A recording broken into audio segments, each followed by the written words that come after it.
Opening question. Everybody's doing their thing. Nobody's paying attention to what's going on. And then all of a sudden, Andrew and Tristan Tate are on a flight on their way to Florida. They haven't tweeted anything for 24 hours. You guys concern people when you stop tweeting things, right?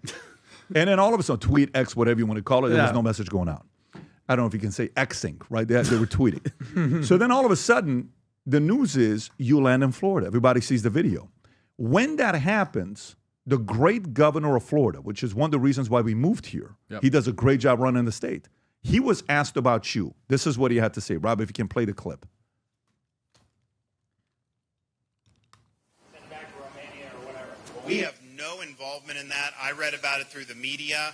Clearly, the federal government has jurisdiction, whether they want to rebuff his entry into the United States, and I have confidence that whether it's Pam Bondi or Kristi Noem, that they will be looking at that. I do know our Attorney General, James Uthmeyer, is looking at what state hooks and jurisdiction we may have to be able to deal with this.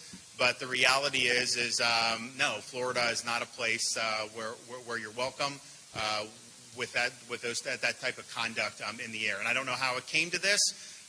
We were not involved. We were not notified. I found out through the media that this was something that was happening. Okay, guys. So he says you're not welcome. Now, President Trump was asked. President Trump was asked the same question. This was his reaction, and I'm just going to turn it over to you after this. The federal government has jurisdiction. Can you turn off the other one, Rob? Just close it up. Yeah, there you go. Go for it. Tate landed in Florida today on a private jet after being released from custody in Romania. They are accused rapists, human traffickers, not thought of as good people in many circles. Did your administration pressure the Romanian government to release them, and if so, why? I know nothing about that. I don't know. You're saying he's on a plane right now? He's back. They already did. Yeah, I just know nothing about it. We'll check it out. We'll let you know. Andrew and So you got the governor says Florida is not a place where you belong or welcome to. President Trump says he doesn't know anything about it. How were you allowed to come to the States and leave Romania? You know what's interesting? Trump is such a boss. Trump is such a boss. His answer is, he is such a gangster. Don't know. I don't know anything about it. I don't know. That's the correct answer to most things. This is some life advice to everybody at home. 99% of the time, if you're asked a question as a man, the correct answer is, I don't know. I don't know. So I like Trump's answer. As for Ron, I'm a little bit disappointed, I'll be honest. I've never said anything bad about him. I didn't know much about him. I was a fan of his. I heard that Florida was a great state. I know he did well under COVID. I knew nothing about the guy. But it turns out when he was pressured, he instantly caved to the pressure. And we have to have a long conversation about why the liberals and why Soros and why these wrap-up smears, why they use the media to do what they do. Because what they try and do is isolate somebody. So they're afraid to be, so people are afraid to represent them or stand by them or stick up for due process. I don't know why Ron's answer wasn't, he has an American passport. The judicial system in Romania, which I know absolutely nothing about, decided to let him fly. And he's flown to his home country. As far as we're concerned, he's broken no laws. Instead, what he did was say, we're going to get our attorney general to try and find some laws he's broken and wreck this man who's done nothing inside of the United States ever.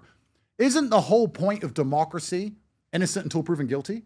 I've yet to even have a trial, let alone a conviction. I've never even been tried. After 3 years, I've never been to trial. All those times I'm walking in and out of court, I've never had a trial. And communism, as we've understood it and tried very hard to fight against for so long, the basic premise is that you find the man and then find the crime.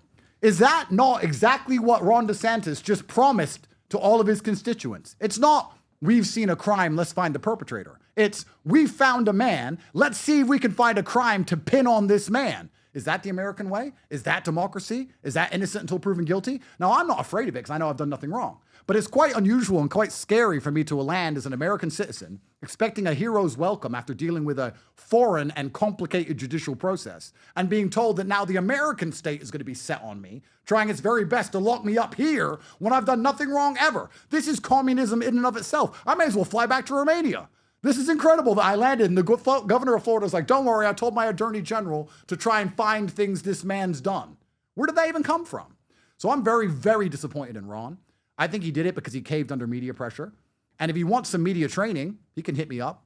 There's no problem. If he wants training, Ron, there's a reason you lost the presidential election. There's a reason you got wrecked. If you want some training, come to me and I'll tell you. Your correct answer was, we have no information of crimes he's committed inside the United States. He has an American passport. We were not aware of his arrival, but it's not really our concern. He's an American citizen returning to his home country. If he breaks the law within Florida, he will be held accountable as well as any other person would be.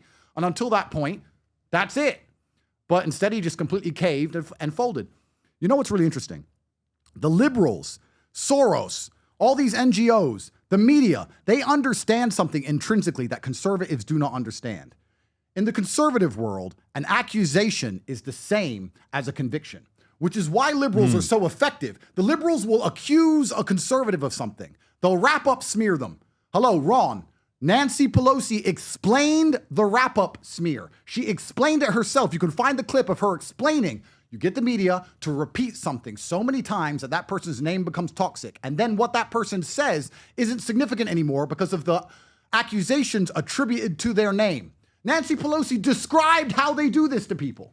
Is this a clip? Let's play it. Go for it, Brian. Hospitals and the rest of it. So they don't want them to see that contrast, so they focus on something else. And it's a diversionary tactic. It's a self-fulfilling prophecy. You demonize, and then we call it the wrap-up smear. If you want to talk politics, you call it the wrap-up smear. You smear He's talking somebody about it openly with falsehoods and all the rest, and then you merchandise it. And then you write it, and they'll say, see, it's reported in the press that this, and this.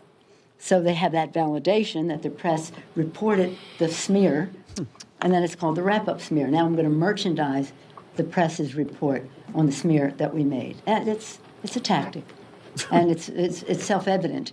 But Earth to Ron! Earth to Ron! Like, this is what they do. They demonize you in the media to the point where nobody will stand by you and your ideas are ignored because of what you're accused of. This is exactly what they did to me. Ron fell for it. Instead of standing there and saying, we have no evidence of crimes, he has an American passport, it's innocent until proven guilty, I don't understand the Romanian system. What he did was collapse instantly and completely. And liberals know this. If you accuse a conservative of something on the other side, the conservatives cannibalize. An accusation is as bad as a conviction in the conservative circles. If you accuse a liberal of something, do you think the liberals care? Let me change it. If a liberal is convicted, if a liberal held a gun to a pregnant woman, if a liberal is a career criminal, they don't care. But our side, if you're accused of something, you're instantly cannibalized. Talk about the weakness in the conservative circle. We wonder why we've been getting our asses kicked by people who don't know what gender they are for years. Because all they have to do is point and lie. Put it in the news enough times, and they will take out our strongest soldiers. I was one of the strongest soldiers advocating for conservatism and helping men, especially young men, find their masculinity once again. So they just attacked me, and now who's against me? Liberals, yeah, and a whole bunch of conservatives are upset with me. Oh, but the media said. The media said, have you not been through COVID? Do you not remember what the media said about Trump? Hello, Nancy Pelosi just told you what they do, Ron. And he sat there and completely collapsed. I'm not offended, personally, and I'm not afraid of his AG, because I've done nothing wrong. And if you want to put me in jail in America, I'm not afraid of that either, because I've just accepted my fate. I'm public enemy number one. However, I actually truly see this. And Ron, this is not an insult. That was a competency test you failed. You failed a competency test as a leader. Trump didn't. They asked Trump questions, and he answered like a gangster. He answered like a man should answer. I don't know. Because he doesn't know. He doesn't know the details of the Romanian system. He's not read my bullshit indictment. He's never spoken to me. He doesn't know. That's a correct professional answer. You guys have never spoken. I've never spoken to Donald Trump. So how were you able to come to the States? I heard stories. One of them was, sorry for your loss of your grandmother. Yep. I heard the news. And, where one part of the story is that they allowed you to come here for the loss of your family, that you're here. Another one is you're visiting because now you can. But which one is it? What's the reason why you're in the States? I'll tell you why. Please. I'll tell you why. But I'm going to finish that point. When you do not know something, the most masculine thing you can say is, I don't know. Trump's like, I don't know. I don't know the details. I don't know. I'll look into it. Instead, Ron knew nothing and collapsed. So Ron failed a basic competency test. That's what I believe. I don't care what he said. I'm not scared of his AG. He failed a competency test. That's his problem and his burden. So that's my view on Ron. But one thing I want to qualify this.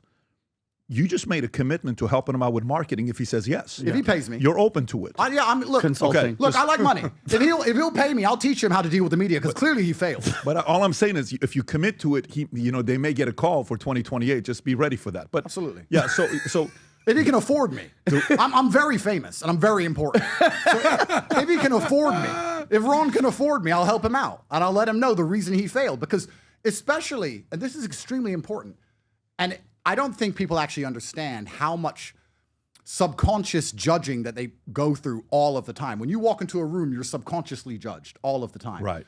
And small little failures like that, even the people who hate me, even the people who dislike me and are happy he said something negative against me, if you're going to collapse in the face of the ABC or NBC and people who do nothing but lie and start splouting garbage which you know nothing about, how are you going to stand in front of Putin? How are you going to stand in front of Xi? Like, you failed a competency test. I don't believe he's fit to run a country anymore. Thank God he's not president. That's what I think after I saw that. I'm not scared of what he said. I just literally think he failed a competency test. Back at it again with the best app in the world, in my opinion, for networking. You know this because you use the app, Connect. But only if you know what new updates we got with Connect, which I'm announcing today, by the way. Today's Tuesday. At 3 o'clock today, I will be doing a private webinar. You can go register for it. If you haven't already, vtwebinar.com. The seats are getting filled up. Get your slot locked in today, 3 p.m. I'll give you the 3 announcements. Number 2, I'm going to give you 8 mistakes people make with networking. My whole life is a byproduct of networking and learning how to do it and learning from my mistakes. I'm going to share that with you today and give you a free PDF. And on top of that, a contest we're announcing today on how for you. Come join us at Kentucky Derby, the greatest 2 minutes in sports. At the Derby, 5th floor, biggest suite, finish line right there. Incredible experience. Join the webinar today. Again, 3 p.m. today on the webinar. Go to vtwebinar.com, register. I look forward to seeing you there.